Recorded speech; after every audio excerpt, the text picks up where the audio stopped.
नमस्कार. महा एपिसोडच्या दुसऱ्या पार्टमध्ये शॉर्टमध्ये काय झालं ते तुम्हाला सांगते की इकडे आदोक्ष सिंधूचा मस्त रोमॅन्स चालू असतो.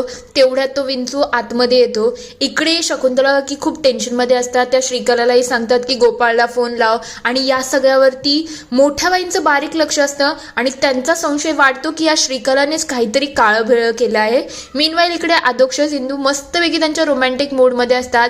एक दुसऱ्याबरोबर त्यांचे खेळ सुरू असतात. इकडूनच्या तिकडून नाचायचं सुरू असतं. तेवढ्यात आदोक्षजला विंचू चावणार आहे. चला बघूया डिटेलमध्ये आजच्या एपिसोडमध्ये काय काय झाले. नमस्कार.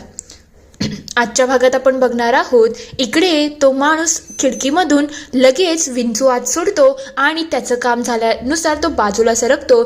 तेवढ्यात तो त्या बाल्कनीमधून खाली येतो आणि स्वतःचं काम मस्तपैकी करून निघालेला असतो. तो विंचू आतमध्ये घुसतो आणि इंदू आदोक्षचं बिलकुल लक्ष नसतं कारण की ते त्यांच्या रोमॅन्टिक मूडमध्ये असतात. तर दुसरीकडे शकुंतला काकी खूप काळजीमध्ये असतात. तेव्हा ते म्हणतात हा गोपाळ गेला तरी कुठे आहे. आता एवढा वेळ झाला पण तरीसुद्धा याचा फोन लागत नाही. काय करायचं, माझ्या जीवाला तर घोर लागला आहे. तेवढ्यात तिथून श्रीकला जात असते. ते बघता शकुंतला काकी विचारतात काय ग गोपाळचं आणि तुझं काही बोलणं झालं आहे का. तेव्हा ती म्हणते नाही, माझं त्याच्याशी फक्त सकाळी बोलणं झालं होतं, त्यानंतर काही बोलणं झालं नाही. तेव्हा ती म्हणते असं कसं ग, तुझा नवरा सकाळपासून आला नाही आणि तुने कॉन्टॅक्ट सुद्धा केला नाही. तेव्हा ती म्हणते थांबा जरा, मी पुन्हा एकदा गोपाळला कॉल करून बघते. मोठ्या बाईंचं त्यांच्याकडे बारीक लक्ष असतं. तेव्हा ते म्हणतात बघ ना कशी नाटकी पोर आहे, हिनेच काहीतरी केलं असेल. तेवढ्यात श्रीकला म्हणायला लागते आई फोन काही लागत नाही आणि तुम्हाला तर माहिती आहे ना गोपाळला सतत कोणी फोन केला तर आवडत नाही, म्हणून जाऊ द्या, तो येऊन जाईल, तो काही लहान नाही आहे. हे सगळं ऐकल्यानंतर मोठ्या बाईंचा संशय अजूनच वाढत असतो. तेव्हा ते म्हणतात गोपाळ गेला तरी कुठे, जो अचानक गायब झाला आहे, मला त्याची शोध घेणं गरजेचं आहे. दुसरीकडे इंदू आणि आदोक्षस मस्त एक दुसऱ्याच्या कुशीमध्ये असतात. तेवढ्यात आदोक्षस लगेच तिला गुदगुल्या करायला लागतो. ते बघता इंदू म्हणायला लागते काय चाललंय तुझं, हे असं कोणी करतं का. तेव्हा तो म्हणतो कारमध्ये कोण करत होतं, तूच करत होतीस ना, मग आता त्याचा बदला तर घेईलच ना मी, असंच कसं काय तुला सोडू. तेवढ्यात इंदू लगेच त्याला एक जोरात चावा घेते आणि तिथून पळून जाते. ते बघता आदोक्षच म्हणायला लागतो इंदू तू स्वतःच्या नवऱ्याला एवढ्या जोरात चावली. तेव्हा ते म्हणते हो चावली, त्यात काय एवढं.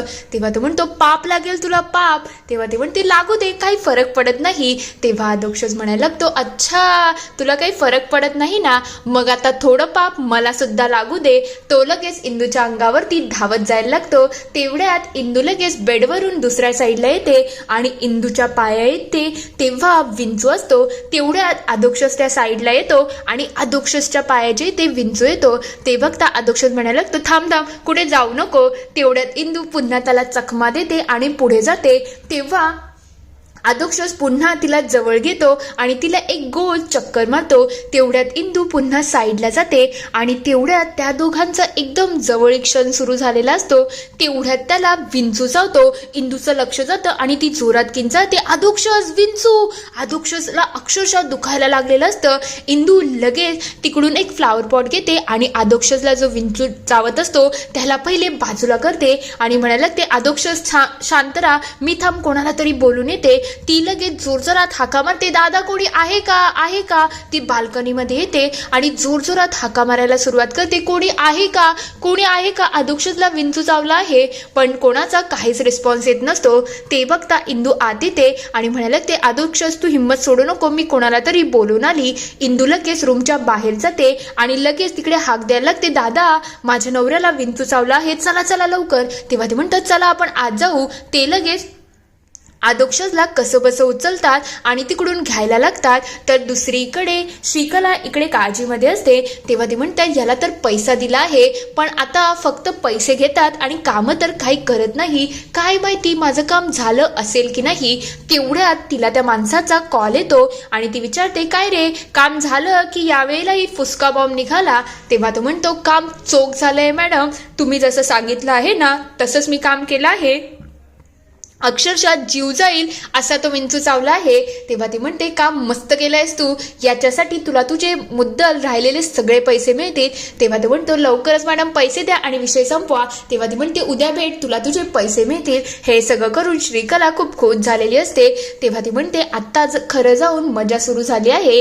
एकीकडे आदोक्षची वाट लागायला सुरुवात झालेली आहे. हे सगळं करून तिला खूप आनंद झालेला असतो. तर दुसरीकडे इंदू ते दादा आणि आदोक्षस कसे बसे तिकडे खाली येतात. आदोक्षसच्या पायाला एक कपड्याने बांधलेलं असतं आणि त्याचा पाय पूर्णपणे काळा व्हायला सुरुवात झालेला असतो. तेवढ्यात इंदूचं लक्ष जातं की टायर तर पंक्चर झाला आहे. ती लगेच दादांना म्हणते दादा आता आपण याला कसं न्यायचं, दुसरं कोणतं वाहन भेटतं का बघा ना. तेवढ्यात इंदू त्याला जागं ठेवण्याचा पुरेपूर प्रयत्न करत असते. आदोक्ष झोपू नको, जागा राहा जागा राहा. तेव्हा ते म्हणतात थांबा ताई, आपण यांना खाली बसूया आणि त्यानंतर मी माझ्या पुतण्याला कॉल करतो. तेवढ्यात आदोक्षसला गाडीच्या बाजूला बसवलं जातं आणि ते फोन लावतात. तेव्हा इंदू विचारते लागला का फोन, कुठे येतो. तेव्हा ते म्हणतात नाही ना, ते फोन काही उचलत नाही. इंदू इकडे आदोक्षसला जागं ठेवण्याचा प्रयत्न करत असते. तेव्हा ती म्हणते विठुराया. तेव्हा आदोक्षस पाठीराखा म्हणायला लागतो. हे बघितल्यानंतर त्या दादा म्हणायला लागतात आता काय करायचं ताई, मला तर काही सुधरत नाही आहे. तेव्हा इंदू म्हणते तुम्ही एक काम करा, तुम्ही आदोक्षसच्या जवळ राहा, मी काहीतरी शोधून येते. ती लगेच तातडीने तिथून पळून जाते. तेवढ्यात इकडे गोपाळ एका झाडाखाली बसलेला असतो. मोठ्या बाईंचं त्याच्याकडे लक्ष जातं आणि त्या म्हणायला लागतात गोपाळ तू इथे का बसलेला आहेस रे, काय चाललंय तुझं. मी मोठ्या बाई बोलते, घरात सगळेजण तुझी काळजी करत आहेत. शकुंतलाचा तर जीव अर्धा झाला आहे की गोपाळ कुठे गेला, पण गोपाळ त्यांना काडी मात्र ही रिस्पॉन्स करत नसतो. तो असं दाखवत असतो की ओळखतच नाही. मोठ्या बाई लगेच त्याच्या जवळ येतात आणि म्हणतात काय झालं गोपाळ, तू असं का वागतोय, मी तुझी काकी आहे. मोठ्या बाई विसरला का मला, चल ना घरी, सगळे तुझी वाट बघतायत. पण गोपाळ वेगळ्या धुंदीमध्ये असतो. तेवढ्यात ते त्याला हात लावून उठवण्याचा प्रयत्न करतात. गोपाळ त्यांना बघतो. ते बघता मोठ्या बाई म्हणायला लागतात चल ना गोपाळ, काय झालं तुला, तू ठीक तर आहेस ना, सगळं व्यवस्थित आहे ना, चल की तू इथे का बसला आहे. पण गोपाळ त्यांना काहीच न बोलता तिथून सरळ सरळ निघून जातो. तेव्हा मोठ्या बाई विचार करतात हे सगळं काय आहे, ह्याला भूताकी तर नाही झाली ना, की काही वेगळं तर झालं नसेल, की श्रीकलाने तर काही केलं नसेल ना. त्यांची काळजी वाढायला लागलेली असते.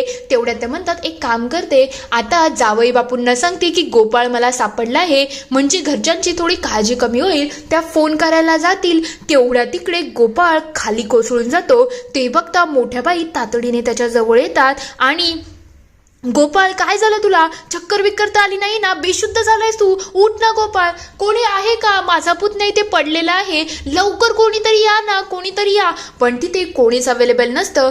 ते बघता मोठ्या बाई खूप हिमतीने गोपाळला कसंबसं एका जागेवर उभं करतात. त्यानंतर त्या स्वतःच्या अंगावरती गोपाळचा भार घेतात आणि हळूवारपणे त्याला कसंबसं घरापर्यंत घ्यायला सुरुवात करतात. तेव्हा ते म्हणतात गोपाळ काय झाले तुला बाळा, तू ठीक आहेस ना, तुझ्या अंदाजी काका असते ना तर या परिस्थितीमध्ये तुला कधीच येऊ दिलं नसतं, काय झालंय बाळा, तू ठीक तर आहेस ना. पण गोपाळच्या तोंडातून एकही शब्द निघत नसतो. दुसरीकडे इंदू इकडे सगळीकडे शोध घेत असते की मला काही सापडतं का. तेवढ्यात तिचं लक्ष एका हातगाडीकडे जातं आणि ती लगेच त्याच्यावरचा सगळा सामान खाली टाकते आणि तातडीने ती हातगाडी घेण्यासाठी पहिले पदर खोसते आणि लगेच तातडीने तिच्या कामाला लागते. ती हातगाडी घेऊन लगेच आदोक्षसच्या जवळ येते. त्या दादांच्या मदतीने इंदू आणि ते दादा लगेच आदोक्षसला त्या हातगाडीवरती बसवतात आणि नंतर त्यांचा प्रवास सुरू होतो. दुसरीकडे शकुंतला काकी खूप काळजीमध्ये असतात. तेव्हा ते म्हणतात गोपाळ कुठे आहे, काही समजतच नाही, संध्याकाळचे 6 वाजत तरी मुलाचा काहीच पत्ता लागत नाही. तेव्हा व्यंकू महाराज म्हणतात आता तर मला असं वाटते गोपाळची काळजी श्रीकलालाही वाटत असेल, ती दाखवत नसेल, पण नवरा असा जाणं हे काही बरोबर नाही ना. तेव्हा शकुंतला की म्हणतात मला असं वाटते आपण आदोक्षस आणि इंदूला सांगायचं का. तेव्हा ते म्हणतात अरे पण आता मुलं कधी ना काळात बाहेर फिरायला गेले आहेत, असं त्यांच्या चांगल्या मुवमेंटमध्ये आपण बिचका करणं मला काही योग्य वाटत नाही. पण तू जे म्हणते ते सुद्धा बरोबर आहे. आदोक्षसच्या कानावरती तर घालायला लागेल की गोपाळ कुठेतरी गेला आहे. मी एक काम करतो, पहिले इंदूला कॉल करतो आणि बघतो काय सिच्युएशन आहे. हे सगळं श्रीकला चोरून ऐकत असते. तेवढ्यात व्यंकू महाराज तिथून निघून जातात. हे सगळं झाल्यानंतर श्रीकला म्हणायला लागते, असं दिग्रसकरांना बिथरलेलं बघून, बेचैन बघून मला खूप आनंद होत आहे, कारण की यांनी माझ्या वडिलांची अवस्था ही अशीच काहीतरी केली होती, म्हणून यांच्या बाबतीत ही या सगळ्या गोष्टी तर आता होणार म्हणजे होणार. ती खूप खुश असते. तर दुसरीकडे इंदू इकडे आदोक्षसला जागं ठेवण्यासाठी सगळे प्रयत्न करत असते. तेव्हा ती म्हणते, आदू जरा उठ, जागा हो, विठुराया पाठी राखा, हे सगळं तुला बोलत राहायचं आहे. पण आदोक्षसचे डोळे अक्षरशः मिटायला लागलेले असतात. इंदू त्याला रस्त्यावरून घेतच जात असते. तेवढ्यात तिच्या पायाला दगड लागतं आणि इंदूच्या पायातून सुद्धा रक्त निघायला लागतं. ती स्लिपरी जागा असते, त्याच्यामुळे ती गाडी धाडकन खाली जायला सुरुवात होते.